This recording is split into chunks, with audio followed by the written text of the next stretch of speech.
Dalawa sa pinakamagagandang klase ng modelo ay ang kalalabas lang din dito sa Philippine market. Ang siyang magugustuhan ng kahit na sinong naghahanap ng isang kakaibang mga motorsiklo gaya ng pang-adventure, city driving, long ride at kung ano paman. Tulad ng marami, ang dalawang modelong ito ay hindi rin nagpahuli sa pagkakaroon ng mga modernong features, reliable suspensions, malakas na makina at may affordable price tag. Yan ang iisa-isay natin kasama ng kabuang mga presyo nito. Pero bago yun, syempre, kung bago ka pa lamang po dito sa aking channel, baka naman kaibigan po naman like and subscribe button pati na notification bell para naman ma-update lagi sa mga video na gagawin ko pa. Alright, simulan na natin to!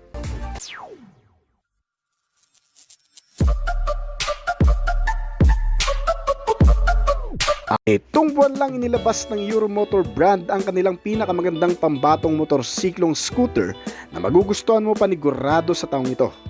Hindi lang sa dala nitong nakakaakit na katangian mula sa panlabas na disenyo, kasama ang kalidad at kasaganaan sa makabagong teknolohiya, ay naglalaman din ng malakas na makina sa abot kayang presyo na tiyak marami ang maikukonsidera ang ganitong klaseng motorsiklo.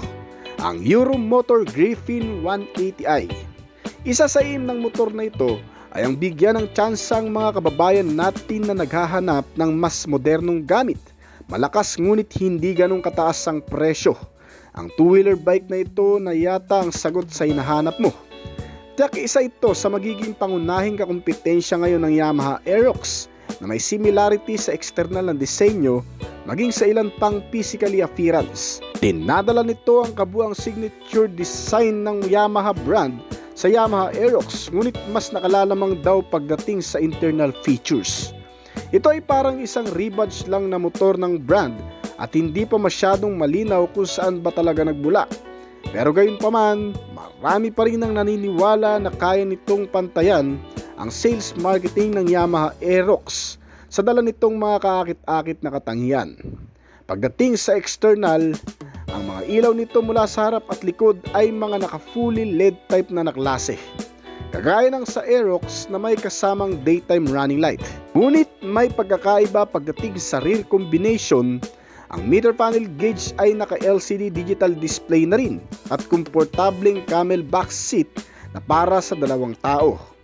Very sporty rin ang looks nito na aagaw sa atensyon mo, maging ang maliwanag na color combination, graphics design, features, covers at ang kabuang hugis, taas tindig at disenyo ng body platform nito. Ang nagpapagana sa makina nitong Griffin ay ang 180.4 cubic centimeter na displacement capacity nito na naka single cylinder, 4-stroke single overhead cam na may kasamang 4 valves at may bore and stroke size na 63 by 57.9 mm.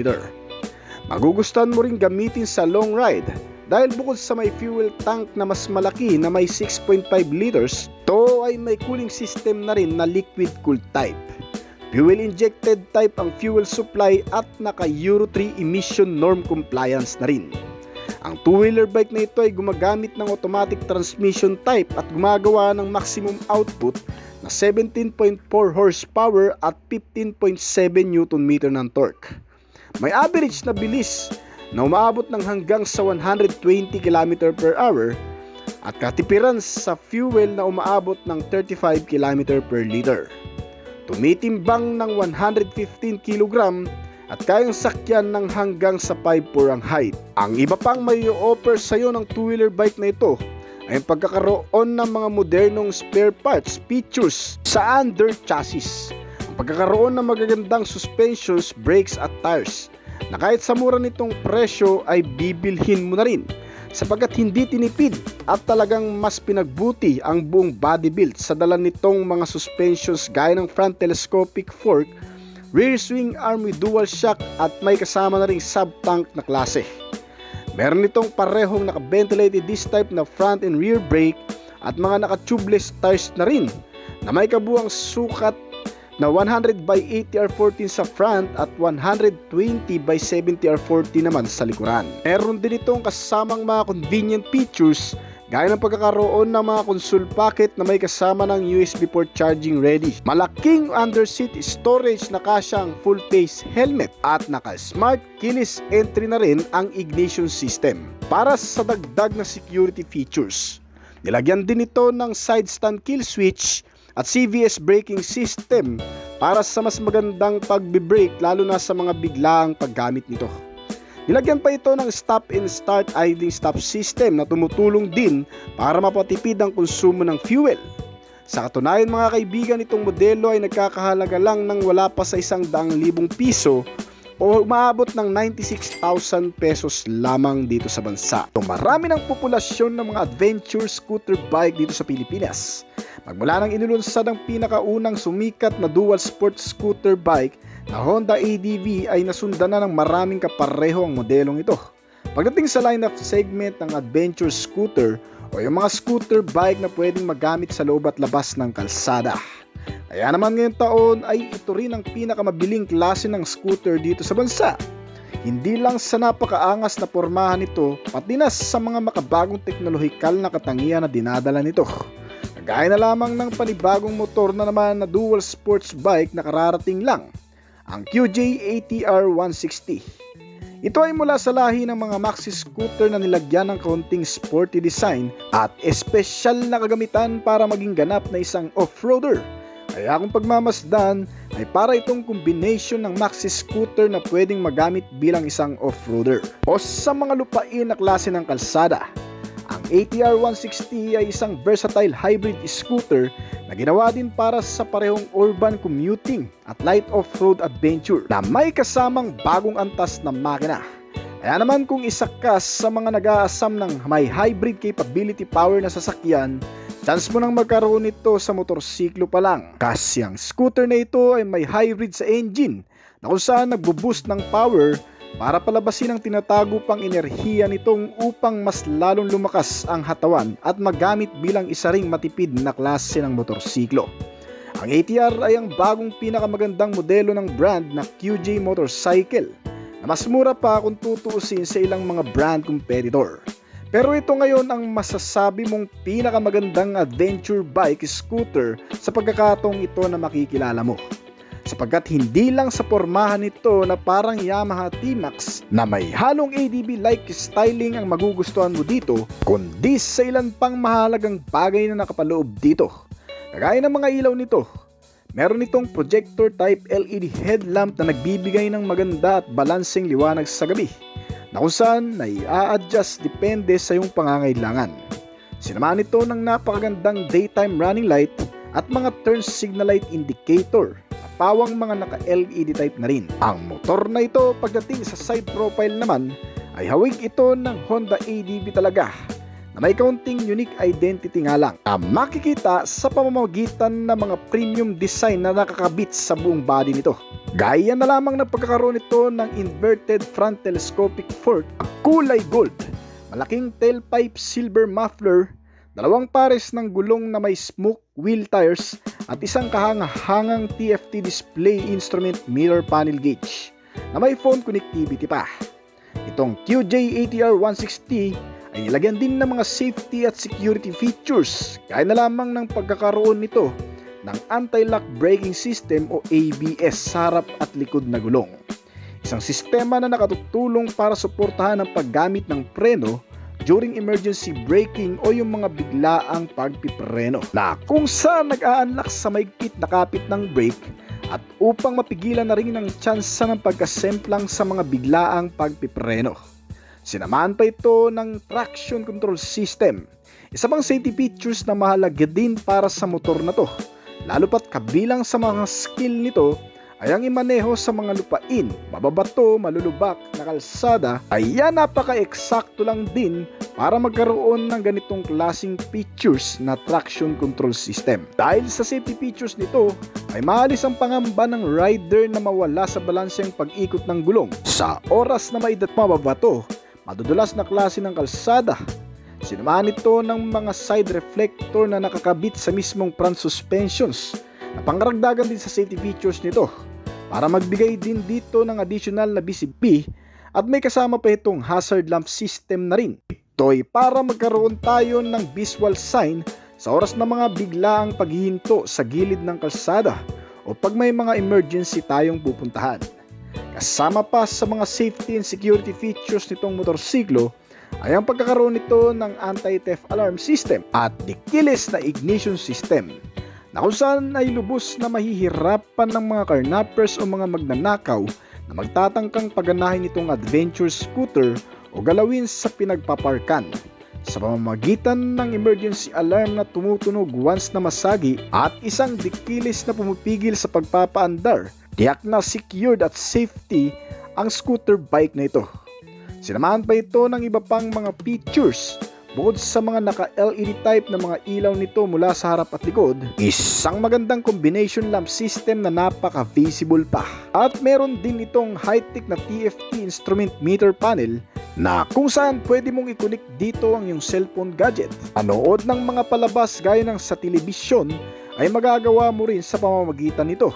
Kasama ang paglalaro na rin sa mga online games ay magagamit mo rin dito sa instrument meter panel gauge nito. Malawak ang accessibility at connectivity na kung saan pwede mo ring ma-monitor maging ang mga maintenance recommendation nito. Gaya na lamang ng tire pressure o dami ng hangin na kailangan mong ilagay sa gulong nito, samang periodic maintenance, engine check warning at kung ano-ano pa.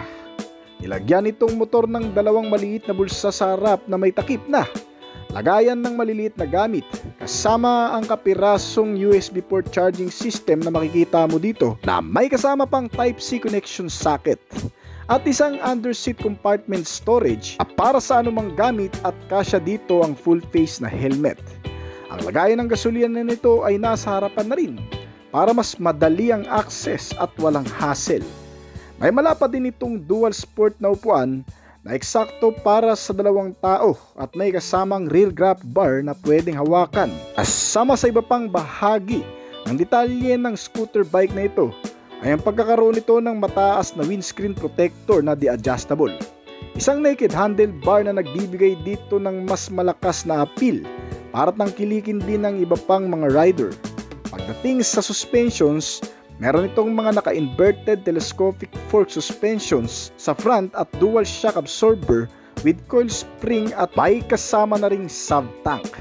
Ang rear suspensions nito bukod pa dyan ay ito rin ay adjustable na. Sa oras na kinakailangan nating pababain, pataasin o di naman kaya palambutin.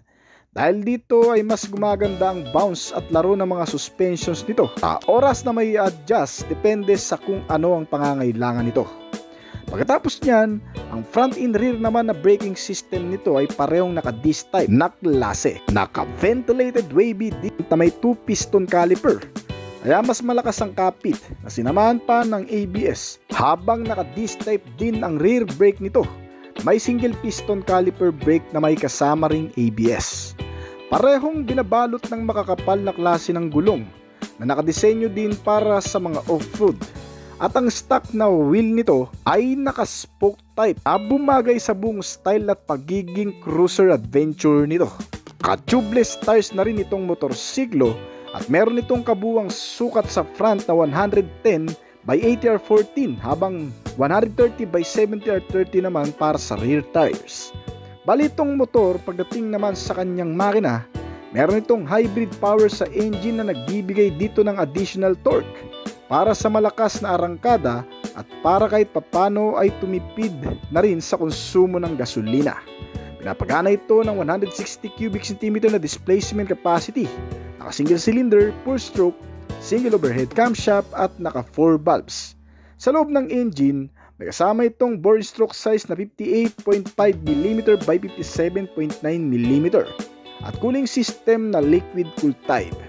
Kasama ang automatic transmission type nito na naka-CVT na nagpapalabas naman ng maximum output na 12 kW o katumbas ng 16 horsepower sa kada 8,000 revolution per minute at 15 Nm ng torque naman sa kada 6,000 revolution per minute.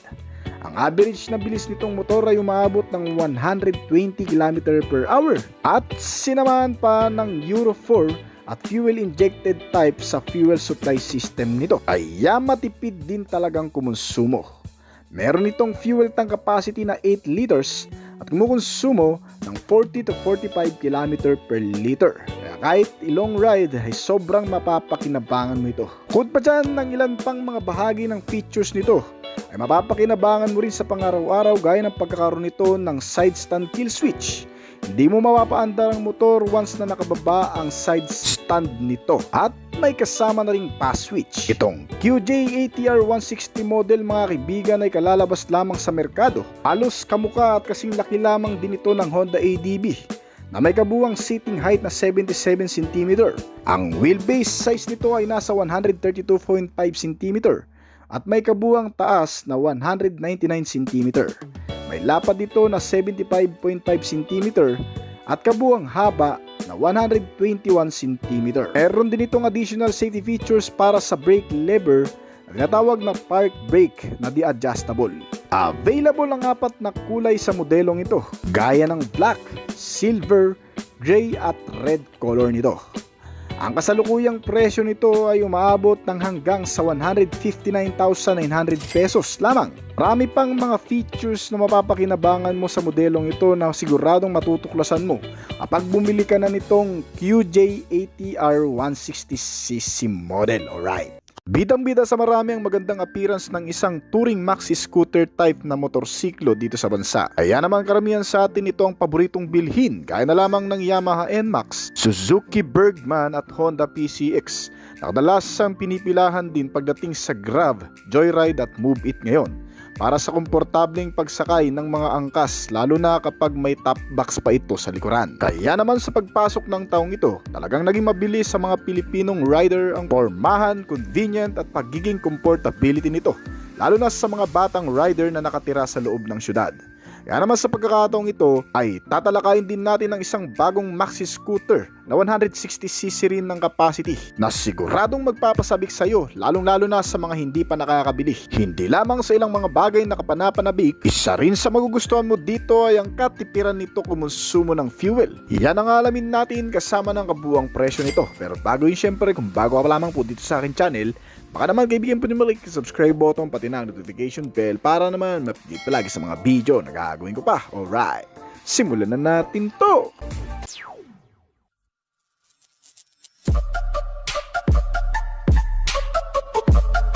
Marahil isa ka rin sa nag-aabang sa pinakabagong update na Yamaha NMAX Turbo dito sa bansa na nagmula sa bansang Indonesia. Bago pa man tuluyang dumating ang motorsiklong ito, ay may bagong motorsiklo na naman tayo na talagang magugustuhan mga kaibigan. Isang bagong maxi scooter type na may 160cc ang capacity ng makina.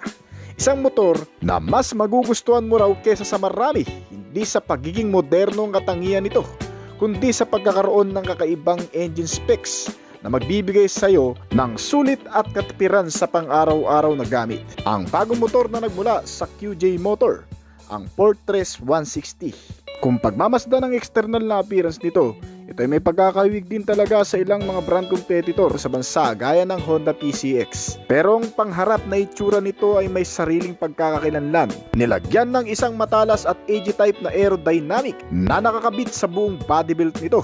Ang mga hugis ng fairings ay nakakaagaw ng atensyon kasi para itong isang malaking scooter type na klase na may average na 400 plus cc ang capacity. Pagdating sa harapang bahagi, itong motor ay mayroong pa V-shape type na klase ng disenyo. Medyo kamukha din pala ang itsura nito ng Yamaha X-Max kung ikukumpara. Pero mas matulis at mas matangos na parang may pointed nose ang disenyo nito. Maganda rin ang disenyo ng headlamp nito na naka-LED projector type na naklase. Meron din itong dalawang vertical line shape na dalawang signal light indicator sa itaas nito. Kaya asahan mo na magandang visibility sa gabi lalo na sa madidilim na kondisyon. Bukod pa dyan, binibigyan din ng motorsiklong ito ang pagiging maxi scooter type na klase sa pagkakaroon ng mas mataas na windscreen protector. Bukod sa nagbibigay ng magandang aerodynamic, Pinapanatili rin ito ang magandang maneuverability na may maintain ang mas maayos na pagmamaneho sa oras na tumatakbo ng mas mabilis sa maluluwang na klase ng kalsada. Ang maxi scooter na ito ay sinamahan din ng naka-naked handlebar na klase ng gaya sa Honda PCX. Mas accessible ang katangian at mas maganda ang disenyo. Sinamahan pa ng mas malaking sukat ng TFT design instrument meter panel gauge. Napaka-futuristic na rin ito kasi meron na itong phone connectivity na kung saan may access din sa GPS tracking, color background at mas manonotify ka sa mga information signal indicator na lumalabas dito. Once na na-access na nito ang phone connectivity, ay maaari mo na rin makita dito ang SMS alert messages o tawag na nanggagaling sa iyong telepono habang ikaw ay nagmamaneho. Kasama ang ilang mga maintenance recommendation na makikita mo rin dito sa meter panel gauge, gaya ng tire pressure monitoring, periodic maintenance, engine check warning at marami pang iba. Mas mamomonitor na maigi at mas maaalagaan ng maayos itong motorsiklo sa pamamagitan ng mga bagay na yan. At bukod pa dyan, isa pa sa magandang features nitong bagong motor sa kanyang TFT design instrument meter panel gauge. Once na na-access at na-connect na ang cellphone ay pwede mo rin itong mapanoodan ng mga video o pwede ka rin ditong mag-YouTube, Facebook at kung ano-ano pa. Kasama pa sa mga upgraded features nitong motor ay ang pagiging functionality, kung saan maraming mga switch function na para sa mga related features gaya ng switch ng headlamp na may kasamang high and low beam, bypassing light switch, signal light indicator at navigator switch o remote ng kanyang instrument meter panel gauge para sa mga function nito. At ang isa pang maganda rito, may selector na rin ito para sa kanyang driving mode system. Sinamahan din itong motor ng built-in hazard lamp system na para sa mga visual sign o kaya naman mga emergency signal, lalo na kung ikaw ay bigla lang namang hihinto sa gilid ng kalsada. Ang motorsiklong ito, pagdating naman sa kanyang ignition system, naka-smart keyless entry na rin ito na kung saan may kasamang anti-theft alarm at answer back key system. Medyo safe ang mga ganitong klaseng motor lalo na sa mga magtatangkang nakawin nito dahil hindi ito basta-basta mapapagana hanggat wala ang mismong transmitter key nito. At sa pagkakaroon nito ng dalawang driving mode system na tinatawag na standard mode at sport mode, na kung saan kapag na-activate mo ang sports mode nito ay magkakaroon ng additional torque at power. Ito siguro ang may totoong turbo power mga kaibigan kung magkataon man. Ang Maxi scooter na ito ay sinamahan pa ng ilang mga convenient features gaya ng pagkakaroon nito ng USB port charging system na fast charging na kung saan nakalocate sa loob mismo ng console pocket nito para lagayan ng gadget. Meron din itong dalawang mahabang side step board na sinamahan na rin ng built-in rubber cover para anti-slip o hindi ka madulas habang nakatapak dito. Nakaka-relax dahil pwede kang mag-upright position at taas ang dalawang paa mo habang nagmamaneho, na kung saan mas nagiging komportable ang pagsakay. Itong bagong Maxi Scooter Fortress 160 mga kaibigan ay sinamahan din ng isang malaking fuel tank capacity na may kargang 8 liters ang full tank. Ayan itong kumonsumo ng mas matipid na paraan sa pamamagitan ng kakaibang makina na meron ito sa pagkakaroon ng fuel consumption na 40 to 45 km per liter. Kaya hindi lamang sa city maging sa long ride ay talagang mapapakinabangan mo ng maigi. Ang ilan pang sistema na meron ito ay ang pagkakaroon din ng idling stop system o start and stop system sa makina na kung saan pinapahintulutan itong pansamantalang tumigil ang engine sa oras na nakahinto rin pansamantala ang motorsiklo sa traffic light. Ang kagandahan sa sistemang ito ay tumutulong siyang makadagdag sa pagtitipid nito kumonsumo ng fuel. Meron din itong kasamang side stand engine cutoff switch. Napapahinto nito ang takbo ng makina sa oras na ibaba ito. At ang nagpapagana sa motor ay ang makina nito na may makabagong features na sinamahan ng hybrid capability power. Sa Maxi scooter na tumo pa lamang siguro ito makikita mga kaibigan. Sa pagkakaroon ng hybrid powertrain nito, binibigyan pansin ang kahalagahan ng fuel economy sa pamamagitan ng features na to. Paano mo masasabing gumagana ito sa motor? Kapag nabit ang 60 pataas na speed nito, ay automatic na nag-activate ang power assist na nagmula sa electrical power ng baterya papunta sa makina. Sa pagkakataong ito ay binabawasan ang pagsusunog ng gasolina sa loob ng makina na nagre-resulta sa mas matipid na paraan nito kumonsumo ng fuel. Kaya naman ang 45 km per liter na fuel consumption nito ay maaari pang madagdagan, lalo na kung sa highway at mas mabilis ang takbuhan. Bukod sa hybrid power sa makina, ito ay binubuo rin ng kabuuang detalye na 160 cubic centimeter displacement capacity, naka single cylinder, 4 stroke at may 4 valves sa engine. Meron itong liquid cool type na cooling system na mas nagpapalamig ng engine sa oras ng mga long ride trips at dragging. Sinamahan pa ito ng fuel supply system na injection at may malinis na emission kaya eco-friendly. Ang kabuuang detalye ng makina ay dinugtong sa automatic type na klase ng transmission na may variable gear shifting na kaya mag-produce ng maximum output na 12 kilowatts sa kada 8,500 revolution per minute at maximum torque na 15 Nm sa kada 6,500 revolution per minute. May average speed ang motor na nagagawa na umaabot ng 115 km per hour. Ang Maxi scooter na ito ay marami pang amenity, gaya ng pagkakaroon ng isang malawak na underseat compartment storage, nakasya ang full face na helmet. Sinamahan pa ito ng built-in grab bar o top box bracket na nakaabang para sa ilalagay mong kargamento dito. At isa pa, Ang tail lamp nito ay naka-LED type na rin na klase. Kakaiba man ang estilo at pormahan nito ay mas makikita naman sa madidilim ng mga kasunod mo. Meron din itong magagandang klase ng suspension sa front and rear. Pagdating sa front, ito ay ginamitan ng upside down telescopic fork, habang dual shock with coil spring naman sa likuran na di-adjustable na rin. Ay adjust ang rear suspension depende sa road condition at sa bigat ng ikakarga mo dito para mas mapanatili ang magandang handling nito at mas ma-maintain ang stability, lalo na kung maidadaan mo sa malulubak. Meron din itong magagandang klaseng braking system sa front and rear na parehong mga naka-disc type na klase. Ang front nito ay naka-single disc na may dual piston caliper brake at mas malakas ang kapit, habang ang rear brake naman ay naka-single disc with single piston caliper brake. Ang mga gulong nito ay talagang makakapit din. Sinamahan ng malalagkit na klase ng tires na may kabuuang sukat sa front na 110 by 70 R14 habang 130 by 70 R30 naman sa likuran. Parehong mga naka-aluminum cast ang wheel at napakagandang mags na disenyo. Ang maganda pa rito, sinamahan pa ito ng safety features na anti-lock braking system na naka-dual channel. Merong ABS sa front at sa rear na kung saan nagbibigay dito ng maayos na paggamit ng preno sa oras ng mga emergency braking. Na-unlock nito ang mahigpit na kapit ng brake kapag bigla mo itong nagamit sa hindi inaasahang pagkakataon, para maiwasan ng pagkaskid o pagkadulas o kaya naman pagkasemplang sa mga biglaan. Bukod sa ABS na safety feature sa brake, sinamahan pa ito ng TCS o traction control system na para naman sa pagpapaandar sa mga off-road condition o sa mga biglaang pakurbada o kaya madudulas na kalsada. Meron itong sensor sa gulong na kung saan nasisense nito ang bawat ikot ng gulong sa harapan. Upang maiwasan ang overlap ng harapang gulong ay sinasabayan ng pag-ikot nito ng likurang gulong nito. At upang nang sa ganun ay maiwasan din ang pagkasemplang kapag may dadaan sa mga kalsadang hindi magaganda.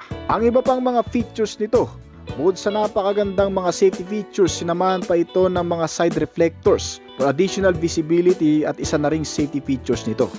Meron pa itong passing light switch at hazard lamp na pangkaragdagang visibility sa gabi. Ang motorsiklong ito ay sobrang dami ng features mga kaibigan, kaya talagang magugustuhan ng kahit na sino sa atin. Meron itong kabuuang timbang na 138 kg at mabigat-bigat na rin. Bagay na bagay yan sa maluluwang na kalsada. Ang maxi scooter type na Fortress 160cc ay nagmula sa QJ Motor o tinatawag na Qinjiang Motorcycle Company na nagmula sa bansang China. Kaya naman ganun na lamang kalakas at ka-upgraded ang mga features na inilagay dito mga kaibigan. Isang maxi scooter na mula sa external design hanggang sa internal specs and features nito ay talagang mapapabilib ka na dahil panalo to sa ibang mga motorcycle scooter na narito sa bansa. Ang modelong ito ay may kasalukuyang presyo ngayon na kalalabas lang sa merkado ng Pilipinas. Nagkakahalaga ito ng 149,900 pesos.